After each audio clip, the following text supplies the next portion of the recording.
Big boss Marathi season 5 सुरू होण्यासाठी नुकतेच काही दिवस राहिलेले आहेत आणि त्यातच बिग बॉस मराठी सीझन 5 ची जी टीम आहे ना आणि कलर्सची जी टीम आहे ना ती तिकडे वेगवेगळ्या प्रकारे प्रमोशन्स करायचा प्रयत्न करते। जसं की तुम्ही बघितलं असेल त्यांच्या इंस्टाग्राम पेजवर की ज्या पद्धतीने ते व्हिडिओज वगैरे टाकतायत, ज्या पद्धतीने ते प्रमोशन वगैरे करतायत ना, तर एका पोस्टमुळे जे बिग बॉस प्रेमी आहेत ना ते खूप नाराज झालेले आहेत असं आपल्याला दिसतंय। ते पूर्ण कारण काय आहे ते जाणून घेण्याआधी तुम्ही आपल्या चॅनलला म्हणजे आपली चावडी या चॅनलला सबस्क्राईब केलं नसेल ना तर सबस्क्राईब करा, कारण की नुकतेच काही दिवस राहिलेले आहेत आणि त्यानंतर आपण दररोज संध्याकाळी रिव्ह्यूज आपण करणार आहोत। प्रत्येक वेळेस काही ना काहीतरी युनिक गोष्ट करायचा प्रयत्न आपण करणार आहोत। तर नक्की तुम्ही सबस्क्राईब करा, कारण की तुमचं एक एक सबस्क्राईब खूप जास्त मोटिवेट करतं। चला आता मुद्द्याकडे वळूया आणि ती पोस्ट कुठली आहे ते तुम्ही माझ्या मागे बघू शकता की ज्या पद्धतीने तिकडे त्यांनी एक पोस्ट टाकली होती की ब्रेकिंग न्यूज, आता कोर्टला कंटेस्टंट वगैरे आहे, त्याची एक कंटेस्टंट लिस्ट काय होतं लीक झालेली आहे आणि त्यानंतर ते कोण मांजरीचे जे फोटोज आहेत मांजरी ओरडतात ते तिकडे टाकायचा प्रयत्न त्यांनी केला।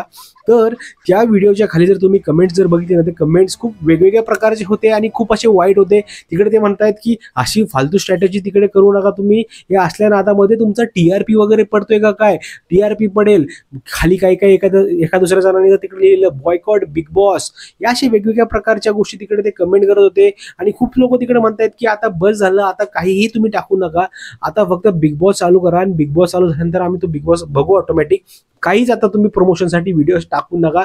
आता आम्ही पकलोत ऑलरेडी, पहिला प्रोमो जेव्हा आला होता जो निळ्या निळ्या कलरचा ते सूट घातला होता रितेश भाऊनी, त्यानंतर आता 3 महिन्यानंतर बिग बॉस मराठी सीझन 5 हा चालू होतोय खूपच मोठ्या अंतरानंतर, कारण की ओटीटी देखील आता संपत आहे, सर्व गोष्टी होत आहेत आणि त्यामध्येच हे वेगवेगळे प्रकार जे करायचा प्रयत्न करतायत ना, काही काही ह्यांचे प्रकार खूप लोकांना आवडले आणि काही काही मध्ये ही एक गोष्ट त्यांना बिलकुल आवडलेली नाहीये। मित्रांनो, तुमचं काय मत आहे या गोष्टीवर? तुम्हाला आवडली होती का त्यांची ती मांजरांची व्हिडिओ?